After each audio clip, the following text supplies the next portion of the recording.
Hello friends, welcome back to my YouTube channel. मेरा नाम है रोशन और आप सीख रहे हैं मेरे साथ रिएक्ट जेएस। तो चलिए शुरू करते हैं हमारा एक नया वीडियो। बेसिकली आज के वीडियो में हम यूज स्टेट हुक को अच्छे से देखने वाले हैं, अच्छे से अंडरस्टैंड करने वाले हैं। देखिए, हमारे पिछले कुछ वीडियोस में हम ऑलरेडी यूज स्टेट हुक का यूज़ कर चुके हैं, ऑलरेडी इसे इम्प्लीमेंट कर चुके हैं, ठीक है। लेकिन वो बहुत बेसिक लेवल के ऊपर था। सिंपल यूज स्टेट हुक को हमने वहाँ पे यूज़ किया था, क्योंकि एक्चुअली उन वीडियोस में हमारा जो मेन पर्पस था वो किसी और कॉन्सेप्ट को देखना था, और वहाँ पे हमें कंपोनेंट की स्टेट चाहिए थी। इसीलिए हमने वहाँ पे यूज स्टेट हुक का यूज़ कर लिया था फ्रेंड्स। लेकिन वहाँ पे हमने कोई डेडिकेटेड यूज स्टेट हुक का वीडियो नहीं देखा था। तो इसीलिए ये जो आज का वीडियो होने वाला है, ये रिएक्ट का जो फर्स्ट हुक है बेसिकली, जिसे बोल नॉर्मली यूज स्टेट हुक के नाम से जाना जाता है।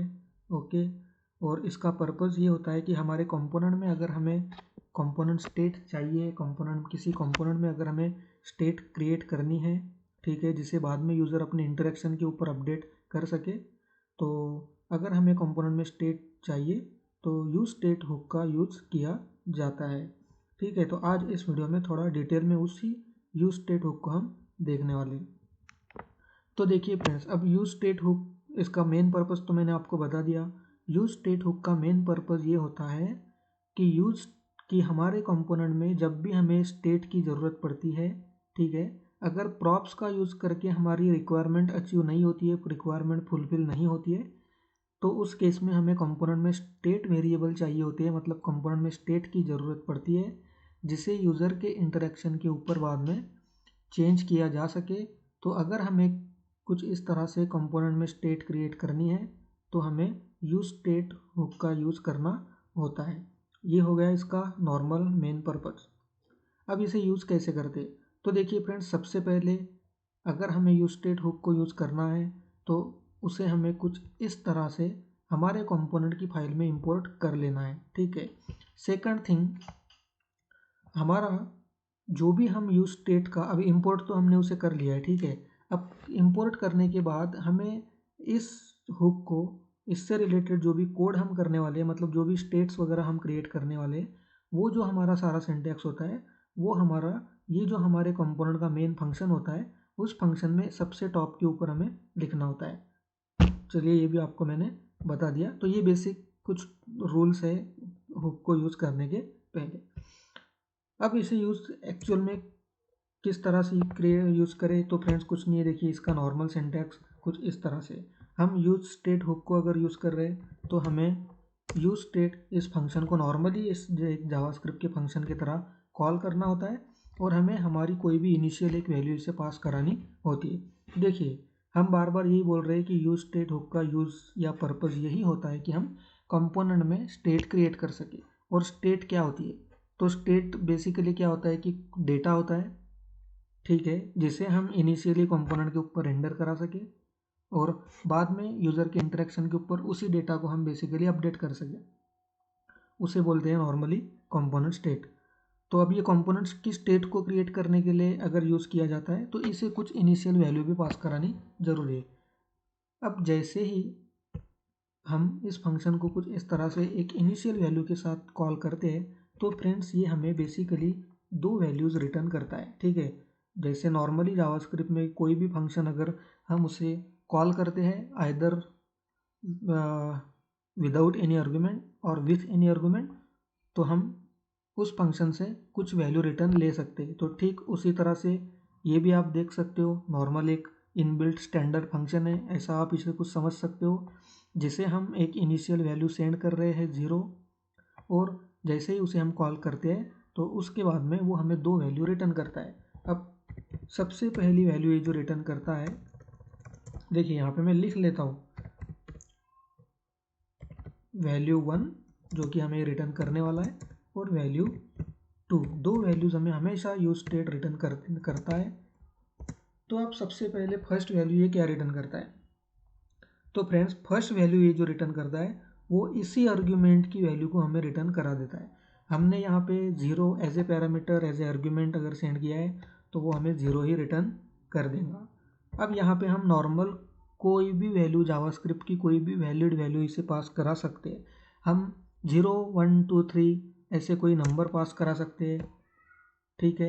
हम कोई एम्प्टी स्ट्रिंग पास करा सकते हैं, हम कोई वैलिड स्ट्रिंग भी जो कि नॉन एम्प्टी स्ट्रिंग है वो भी पास करा सकते हैं, हम कोई बुलियन की वैल्यू भी पास करा सकते हैं, हम कोई ऑब्जेक्ट को पास करा सकते हैं, हम किसी एरे को भी पास करा सकते हैं।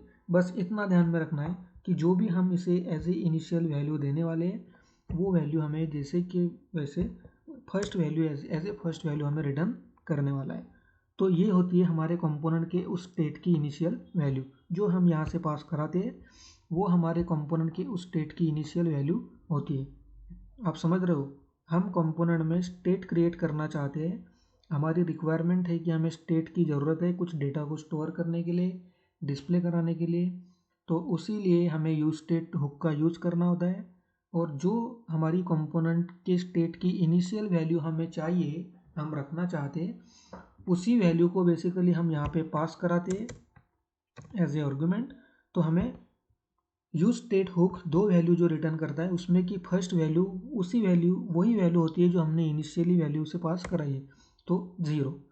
और सेकंड ये हमें क्या पास कराता है फ्रेंड्स, तो सेकंड ये हमें नॉर्मल एक फंक्शन पास करा देता है, जिस फंक्शन का यूज करके हम यूज़र के इंटरेक्शन के ऊपर इसी वैल्यू को बाद में चेंज कर सके। ये होता है नॉर्मल यूज स्टेट हुक। अब देखिए मैं बार बार बता रहा हूँ कि यहाँ पे मैं 0 डाल दूंगा तो ये 0 रिटर्न करेगा। अगर मैं यहाँ पे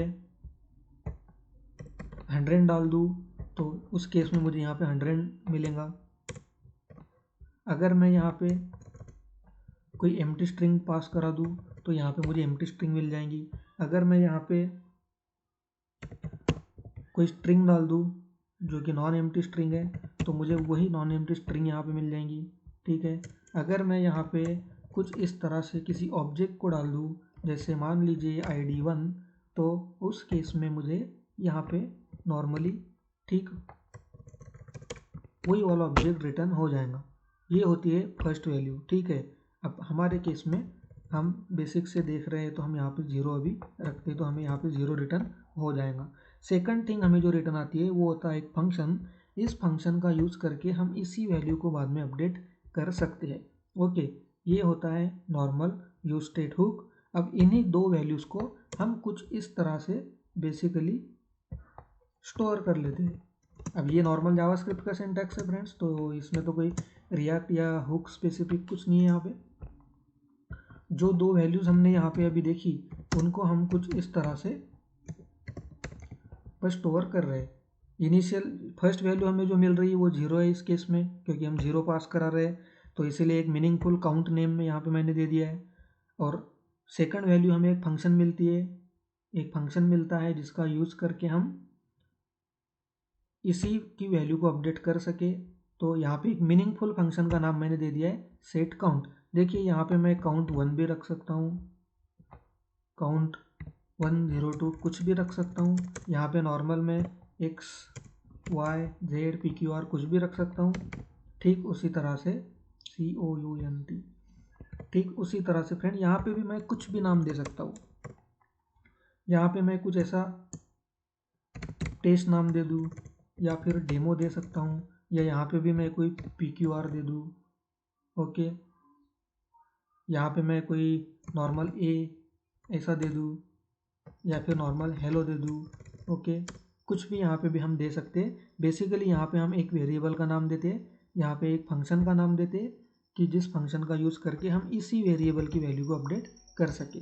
तो थोड़ा सा मीनिंगफुल लगने के लिए हम यहाँ पे सेट काउंट देते हैं, ठीक है। अब क्या हुआ, जैसे ही हमने इसे कॉल किया तो हमें एक काउंट वेरिएबल मिल गया जिसकी वैल्यू है 0। तो हमारे कंपोनेंट के लिए हमने एक स्टेट क्रिएट कर ली बेसिकली, जिस स्टेट का नाम है काउंट। इस स्टेट की इनिशियल वैल्यू है 0। ओके, अब उस वैल्यू को हम बहुत ही सिंपल वे में कुछ इस तरह से हमारे यूज़र इंटरफेस के ऊपर, हमारे कंपोनेंट के ऊपर, हमारे डॉम के ऊपर बेसिकली हम कुछ इस तरह से नॉर्मल JSX में डिस्प्ले करा सकते हैं। तो देखिए, आप देख सकते हो यहाँ पे 0 मुझे मिल रहा है। अगर मैं यहाँ पे 0 को 100 कर दूँ तो देखिए यहाँ पे 100 भी हो जाता है। अगर मैं यहाँ पे इनिशियल वैल्यू को कोई स्ट्रिंग पास करा दूँ, मान लीजिए रियाक, तो देखिए यहाँ पे रियाक भी मिल जाता है। इतना तो आपको समझ गया होगा। अब सेकंड थिंग कि इस फंक्शन का यूज़ करके हम उस वैल्यू को अपडेट कर सकते हैं। तो कुछ इस तरह से हमें अपडेट करना है। अब देखिए यहाँ पे एक बटन डाल देता हूँ मैं, बहुत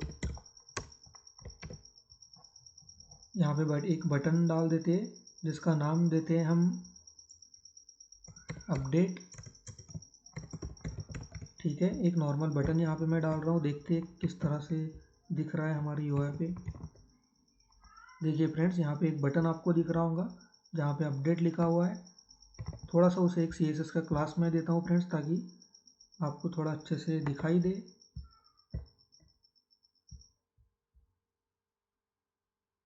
बस एक नॉर्मल क्लास दे देता हूँ उसे।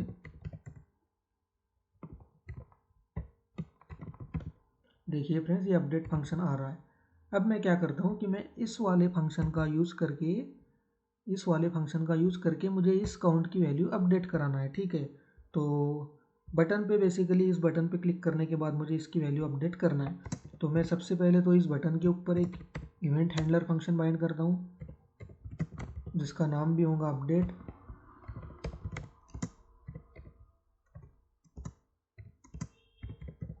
देखिए नॉर्मल एक इवेंट हैंडलिंग फंक्शन यहाँ पे मैं बना रहा हूँ, और मैं बार बार बोल रहा हूँ कि ये वैल्यू मुझे अगर अपडेट करनी है तो मुझे इसी फंक्शन का यूज़ करना होगा। तो बस अब इस फंक्शन के अंदर से मैं इस फंक्शन को कॉल कर लूँगा, और जो नई वैल्यू मुझे बेसिकली चाहिए वो यहाँ पे मैं दे दूँगा। अब मुझे नई वैल्यू जो कि इनिशियली 0 थी, अब मुझे जैसे ही मैं बटन पे क्लिक करूँ तो बटन पे क्लिक करने के बाद मेरी वैल्यू 0 से हो जाए सीधा 50, तो बस मैं यहाँ पे 50 पास करा दूँगा। और देखिए जैसे ही मैं अपडेट करता हूँ तो मुझे 50 मिल जाएगा। अगर मैं चाहता हूँ कि मुझे 500 चाहिए तो मैं यहाँ पे 500 पास करा दूँगा। अगर मुझे डायनेमिकली हर बार नई वैल्यू चाहिए तो मैं क्या करूँगा, काउंट को प्लस प्लस कर दूँगा। तो ये यहाँ से इस तरह से मैं उसे एक एक से बढ़ा सकता हूँ। रिफ्रेश कर लेते हैं। देखिए 1 2 3 4 5 6 7 कुछ इस तरह से 1 बाय 1 बढ़ा सकता हूँ। अगर मुझे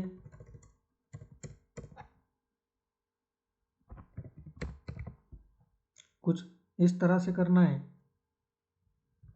जैसे मान लीजिए इनिशियल वैल्यू जो एग्जिस्टिंग काउंट की वैल्यू है 0,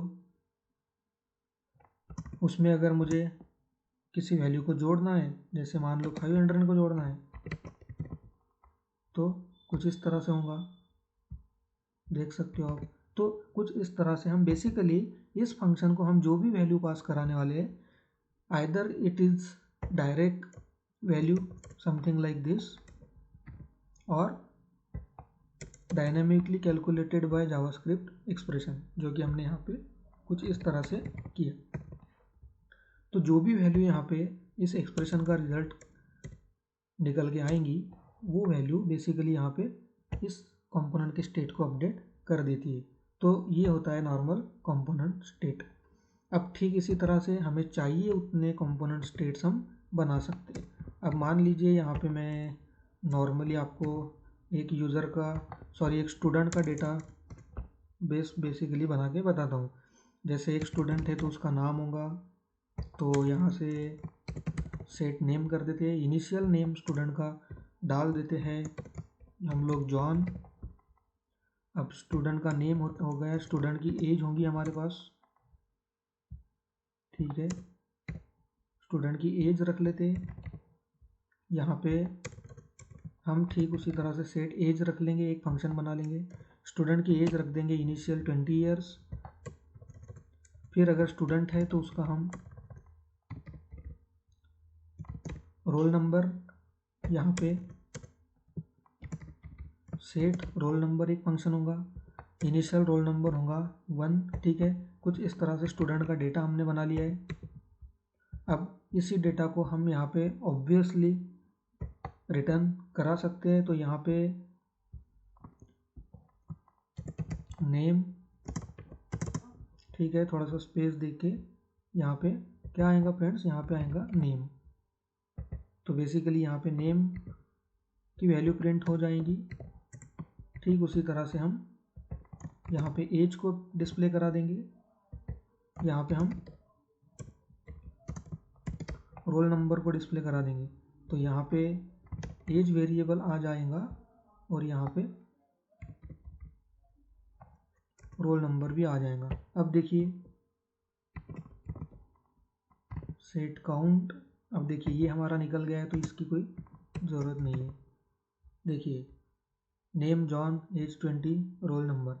अब मैं चाहता हूँ कि अपडेट के ऊपर सबसे पहले मुझे नेम अपडेट करना है, मतलब मैं चाहता हूँ कि भाई जैसे ही अपडेट पे क्लिक हो तो नेम चेंज हो जाए स्टूडेंट का। ठीक है, तो अब मुझे नेम को अगर अपडेट करना है फ्रेंड्स तो मुझे क्या करना होगा, मुझे जो इस वाले यूज स्टेट हुक ने जो मुझे फंक्शन रिटर्न किया है मुझे उसी फंक्शन को यूज़ करना होगा। तो यहाँ पे मैं सेट नेम को यूज़ करता हूँ। एक हमारा पुराना वाला नाम जो जॉन था, तो अब मैं उसे थोड़ा सा कैपिटल में कुछ इस तरह से माइकल ये कर देता हूँ। ठीक है, तो देखिए अभी नाम जॉन है, जैसे ही मैं क्लिक करता हूँ नाम माइकल में चेंज हो जाता है। अब मुझे अगर एज चेंज करनी है तो मुझे सेट एज इस फंक्शन का यूज़ करना होगा। देखिए अब ओल्ड एज जो थी वो 20 ईयर्स थी, अब मैं चाहता हूँ कि वो 25 ईयर्स हो जाए। तो जैसे ही मैं क्लिक कर दूंगा आप देख सकते हो 25 हो गई है। ठीक उसी तरह से इस वाले फंक्शन का यूज़ करके मैं रोल नंबर भी अपडेट कर सकता हूँ।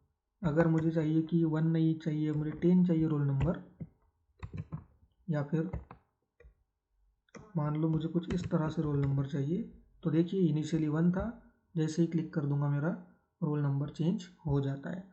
तो आप देख रहे हो फ्रेंड्स, ये होती है स्टेट्स, ये होता है यूज स्टेट हुक, जिसका यूज करके हम कंपोनेंट की स्टेट क्रिएट कर सकते हैं। अब देखिए फ्रेंड्स, यहाँ पे हमने अभी तक जितना देखा, हमने सिंपल वैल्यूज़ के साथ, सिंपल डेटा टाइप की सिंपल वैल्यूज़ के साथ हमने यूज स्टेट हुक को देखा है। मतलब यहाँ पे अगर हम कुछ पास करा रहे हैं तो नॉर्मल स्ट्रिंग पास करा रहे हैं, उसे अपडेट कर दे। यहाँ पे हम नॉर्मल नंबर वैल्यू पास करते हैं, उसे अपडेट करते हैं। यहाँ पे भी हम नॉर्मल नंबर दे रहे हैं, उसे अपडेट करते हैं। अभी कॉम्प्लेक्स डेटा टाइप के साथ, मान लो ऑब्जेक्ट या एरे के साथ यूज स्टेट किस तरह से यूज़ होता है, या फिर कॉम्प्लेक्स डेटा के साथ भी यूज स्टेट हुक यूज़ होता है, कैसे यूज़ होता है ये हम देखते हैं। ठीक है, अब नेक्स्ट स्टेप, मतलब हम अब यूज स्टेट हुक को हम सीधा सीधा कोई ऑब्जेक्ट वगैरह पास करेंगे और ना कि ऐसी कोई सिंपल वैल्यू पास करेंगे। तो इसके लिए फ्रेंड्स अब मैं आपको एक नए कंपोनेंट में लेके चलता हूँ, जो कंपोनेंट हमने ऑलरेडी हमारे लास्ट वाले वीडियो में बना लिया था। हमने हमारा जो लास्ट वीडियो था जहाँ पे हम रिएक्ट फॉर्म हैंडलिंग देख रहे थे, वहाँ पे हमने एक कंपोनेंट बना लिया था फॉर्म का। तो सबसे पहले मैं आपको वहाँ पे लेकर चलता हूँ। देखिए उस कंपोनेंट को रेंडर कराते हैं, ये वो कंपोनेंट था। अब उस कंपोनेंट की फाइल को ओपन करके बता देता हूँ। कुछ इस तरह से हमने क्या किया था, हमारे पास 2 इनपुट फील्ड्स थी, तो 2 इनपुट फील्ड को मैनेज करने के लिए, दोनों की वैल्यू को कंट्रोल करने के लिए हमने 2 यूज स्टेट फंक्शन को कॉल किया था। ठीक है, 2 बार मतलब यूज स्टेट फंक्शन को कॉल किया था। 2 कंपोनेंट की स्टेट हमें चाहिए थी, तो कुछ इस तरह से हमने किया था। अब फ्रेंड्स हम क्या कर सकते हैं, हमें ज़रूरी नहीं है कि जितने इनपुट फील्ड है उतने ही बार हमें यूज स्टेट को कॉल करना चाहिए, मतलब उतनी ही बार करने की हमें कोई ज़रूरत नहीं है। हम सिंगल के साथ भी ये काम कर सकते हैं। ठीक है, तो जैसे मान लो अभी इस कोड को मैं कमेंट कर देता हूँ और फिर से मैं यहाँ पे एक ही यूज स्टेट का होगा कॉल करता हूँ। ठीक है, अब यहाँ पे हमें क्या करना है, यहाँ पे हमें कुछ एक ही सिंपल वैल्यू ना देते हुए हम एक कम्प्लीटली ऑब्जेक्ट पास करा देंगे। ठीक है, अब ऑब्जेक्ट यहाँ से पास कराएंगे तो ये हमें ऑब्जेक्ट रिटर्न करेगा। तो मैं इसका नाम दे देता हूँ डेटा ओबीजे, मतलब डेटा ऑब्जेक्ट। ठीक है, अब यहाँ से मैं डेटा के ऑब्जेक्ट को अपडेट कराने वाला हूँ, तो यहाँ पे मैं अपडेट ओबीजे कुछ इस तरह से मेरे फंक्शन का नाम मैं लिख लेता हूँ। अब यहाँ पे अगर हमें यहाँ पे ऑब्जेक्ट ही पास कराना है तो हम ऑब्जेक्ट के साथ तो कितनी भी ज़्यादा वैल्यू पास करा सकते हैं, एक ऑब्जेक्ट में तो कितनी भी वैल्यूज़ पास करा सकते हैं एज ए प्रॉपर्टीज़। ओके, ये तो हमें पता है, नॉर्मल जावास्क्रिप्ट है। तो अब हम क्या करेंगे, हम यहाँ पे ही हमारी दो वैल्यूज़ को पास करा देंगे एज ए ऑब्जेक्ट की प्रॉपर्टीज। तो फर्स्ट नेम जो कि हम यहाँ पे कर रहे थे, आप देख सकते हो जो हमने यहाँ पे किया था, अब उसे ही उन्हीं दो वैल्यूज़ को बेसिकली हम कुछ इस तरह से नॉर्मल जावास्क्रिप्ट के ऑब्जेक्ट में पास करा देंगे। ठीक है, तो देखिए कितना सिंपल वे में हमने ये कंट्रोल कर लिया है, क्योंकि अब हम यूज स्टेट हुक को पूरा के पूरा ऑब्जेक्ट, ये जो पूरा के पूरा ऑब्जेक्ट है, ये पूरा के पूरा object as a initial value pass कर रहे हैं, तो वो हमें इस वाले वेरिएबल में पूरा के पूरा ये ऑब्जेक्ट रिटर्न करेगा। और ये जो फंक्शन है, इस फंक्शन का यूज़ करके हम इस ऑब्जेक्ट की वैल्यू को बेसिकली अपडेट कर देंगे। ठीक है, तो कुछ इस तरह से हमने क्या किया कि हमने दो यूज स्टेट हुक का कॉल करने के बजाय हमने एक ही बार कॉल किया और हमने एक ऑब्जेक्ट पास कर दिया जो कि कॉम्प्लेक्स डेटा टाइप जिसे नॉर्मली बोला जाता है, ऑब्जेक्ट डेटा टाइप भी बोला जाता है, ऑब्जेक्ट एरे। तो एरे ऑब्जेक्ट ये जो होते हैं ये कॉम्प्लेक्स डेटा टाइप बेसिकली इन्हें जावास्क्रिप्ट में बोला जाता है। तो हम कुछ इस तरह से ऑब्जेक्ट या एरे का भी यूज कर सकते हैं फ्रेंड्स। ठीक है, अब यहाँ पे हमारे इनपुट, अब ये अगर हमने चेंज कर दिया है तो ऑब्वियसली यहाँ पे भी कुछ चेंजेस नीचे होंगे। अब हमारे इनपुट फील्ड की वैल्यूज़ जो होंगी वो कुछ इस तरह से चेंज होंगी। जैसे यहाँ पे normally value is equal to first name था, तो अब data OBJ dot first name आ जाएगा और data OBJ dot last name यहाँ पे आ जाएगा। ठीक है, फिर हमारी सेकंड बात जो थी, मतलब सेकंड हमारा जो था सेकंड जो हमारी टॉपिक था कंपोनेंट की, फॉर्म की इनपुट वैल्यू को कंपोनेंट की स्टेट के साथ बाइंड करने के बाद हमारी रिक्वायरमेंट क्या थी कि जैसे ही यूज़र देखिए अभी ये जो एरर आ रहा है ये क्यों आ रहा है फ्रेंड्स, क्योंकि कुछ वेरिएबल्स के नाम डेफिनेटली हमारे मिसमैच हो रहे हैं, क्योंकि हमने कमेंट कर दिया है सेक्शन, तो उसके लिए आ रहा है। तो ऑब्वियसली ये एरर अभी आने वाले टाइम में निकल जाएंगे। तो हमारी रिक्वायरमेंट क्या है कि जैसे ही यूज़र इस फील्ड में फर्स्ट नेम इंटर करे, लास्ट नेम इंटर करे, तो जो भी वैल्यू यूज़र ने इंटर करी हुई है वो वैल्यू को हमें क्या करना था, कंपोनेंट की स्टेट के साथ फिर से हमें अपडेट करना था। ठीक है, तो अभी हमें यहाँ पे भी वो करना है। तो ऑलरेडी हमारे दोनों इनपुट फील्ड्स जो है जहाँ से हमें वैल्यू अपडेट करना है वहाँ पे ऑलरेडी हमारे pass on change event handler भी लग चुका है। दोनों के लिए हमारे पास दो फंक्शन भी अवेलेबल है, on change first name, on change last name. Okay, अब हमें क्या करना है कि अब हमने इस वाले कोड को तो कमेंट कर दिया है, तो ये वाले जो मेथड्स है जो हमने ऑलरेडी यूज़ किए थे ये तो हमारे पास में नहीं है। अब हमारे पास कौन सी मेथड है, ये वाली है जो कि पूरे ऑब्जेक्ट को अपडेट करने में हमें यूज़फुल होने वाली। तो सबसे पहले तो इन दोनों मेथड्स को रिप्लेस कर देते हैं अपने मेथड के साथ। अब हम क्या करने वाले हैं कि ऑब्जेक्ट को रिप्लेस करने वाले हैं, मतलब ऑब्जेक्ट की वैल्यू को हमें चेंज करना है। तो कुछ नहीं करना है फ्रेंड्स, सबसे पहले तो यहाँ पे ऑब्जेक्ट को डाल दो। ठीक है, क्योंकि आप समझ रहे हो हमारी इनिशियल पास करी हुई वैल्यू जो थी वो एक ऑब्जेक्ट थी जहाँ पे दो प्रॉपर्टीज़ है, फर्स्ट नेम लास्ट नेम, जो कि दोनों एम्प्टी स्ट्रिंग है। अब जैसे ही हमारे इनपुट फील्ड में कोई डेटा इनपुट किया जाता है तो हमें क्या चाहिए कि वो वैल्यू इस प्रॉपर्टी के ऊपर आ जानी चाहिए, फर्स्ट नेम की फर्स्ट नेम के प्रॉपर्टी में आनी चाहिए और लास्ट नेम वाली इनपुट फील्ड की वैल्यू लास्ट नेम में आनी चाहिए। ठीक है, तो अब कुछ उस तरह से हमें ऑब्जेक्ट में वैल्यू अपडेट करना है, तो इसीलिए हमने यहाँ पे सबसे पहले तो एक ऑब्जेक्ट पास करा लिया। अब क्या कर सकते हैं हम नॉर्मल, अगर आप सोचो तो, ठीक है, यहाँ से फर्स्ट नेम को चेंज कर देते हैं E dot target dot value जो कि सेम लास्ट वाला ही है, और यहाँ से हम लास्ट नेम की वैल्यू को अपडेट कर देते हैं। ठीक है, फिर हमें क्या चाहिए था फ्रेंड्स कि जैसे ही हम सबमिट बटन पे क्लिक करके हम हमारा डेटा चेक करना चाहे, हमारे हैंडलर फंक्शन में form submit event handler function जो है वहाँ पे हमारा डेटा अगर हमें देखना है तो हम कुछ ऑब्जेक्ट क्रिएट कर रहे थे। अब इस केस में तो ऑलरेडी हमारे पास ऑब्जेक्ट है ही जो कि ये डेटा ऑब्जेक्ट है, तो अब हम इसे ही यहाँ पे कंसोल लॉग करके देखते हैं। और अब देखिए फ्रेंड्स क्या होता है, मैं आपको बताता हूँ। देखिए एप्लीकेशन रिफ्रेश हो चुका है पूरा। मैं सबसे पहले अपने कंसोल को ओपन कर लेता हूँ, कंसोल को क्लियर कर लेते हैं। और देखिए अब क्या होता है। अब यहाँ पे अगर मैं कोई नाम डालता हूँ, जैसे मान लीजिए फॉर एग्ज़ाम्पल सचिन, और यहाँ पे अगर मैं नाम डालता हूँ तेंदुलकर, और जैसे ही मैं सबमिट पे क्लिक करता हूँ तो देखिए फ्रेंड्स, मेरी एक्सपेक्टेशन, ये मेरी रिक्वायरमेंट सबमिट बटन के ऊपर क्लिक करने के बाद ये है कि मुझे दोनों भी फील्ड की, दोनों इनपुट फील्ड की वैल्यू मुझे चाहिए, लेकिन मुझे मिल तो सिर्फ एक ही फील्ड की वैल्यू रही है। ठीक है, लास्ट नेम, फर्स्ट नेम तो मेरा ऑब्जेक्ट से गायब है। तो चलिए फिर से एक बार एप्लीकेशन को रिफ्रेश कर लेते हैं, कंफर्म करने के लिए कि सही है या गलत है। अब इस बार क्या करते हैं कि इस बार पहले तेंदुलकर डालते हैं और फिर सेकंड बार सचिन डालते हैं।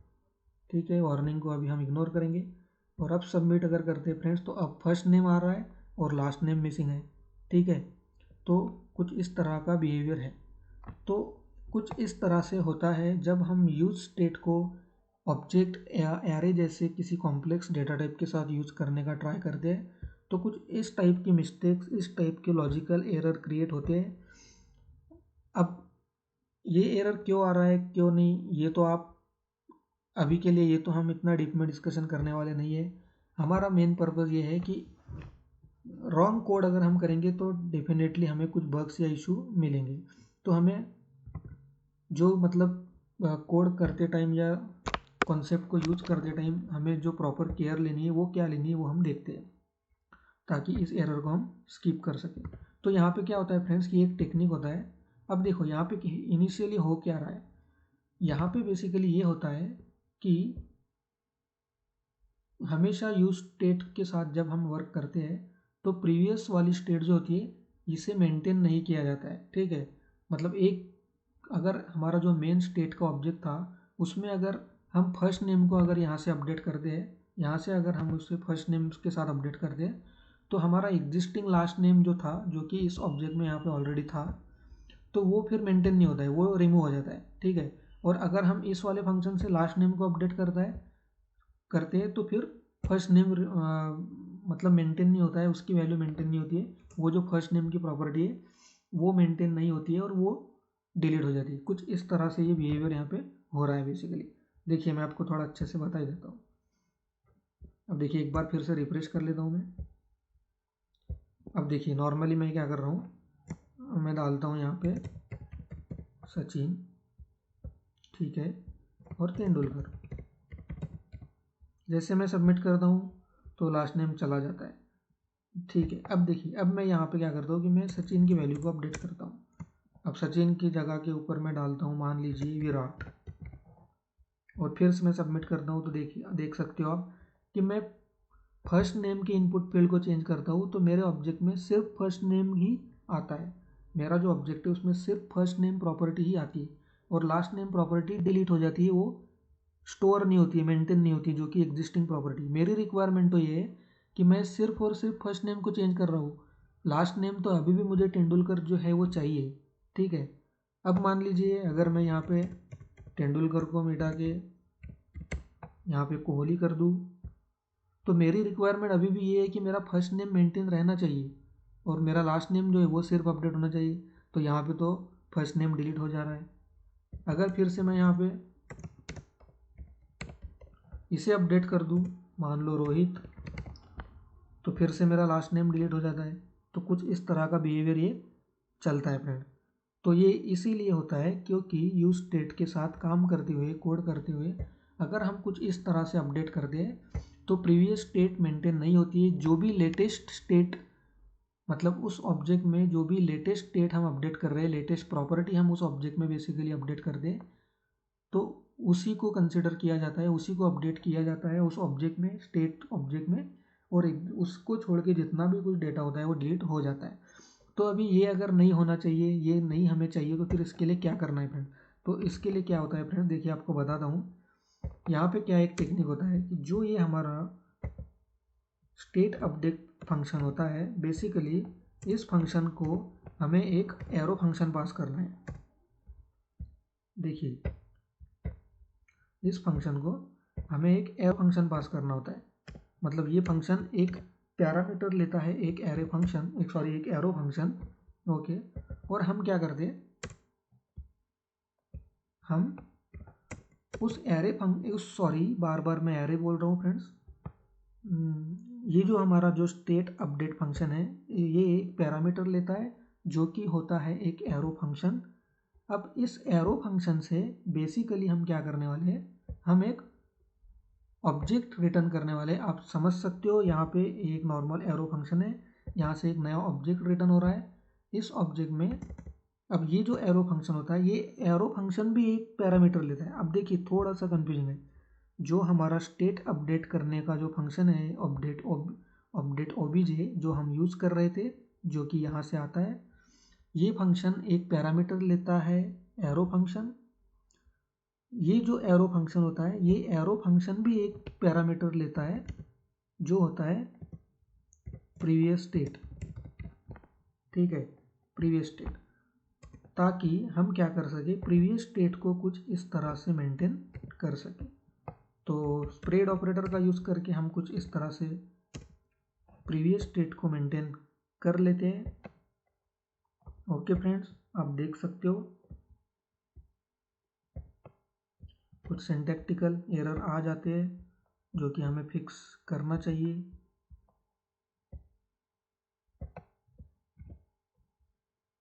देखिए अब हम यहाँ पे क्या करेंगे, अब हमें कुछ नहीं करना है। अब जो प्रॉपर्टी हम चेंज करने वाले हैं, बस उसी के साथ हमें e.target.value ये करना है। ठीक है, और सेम इसी तरह से इसी अप्रोच का हमें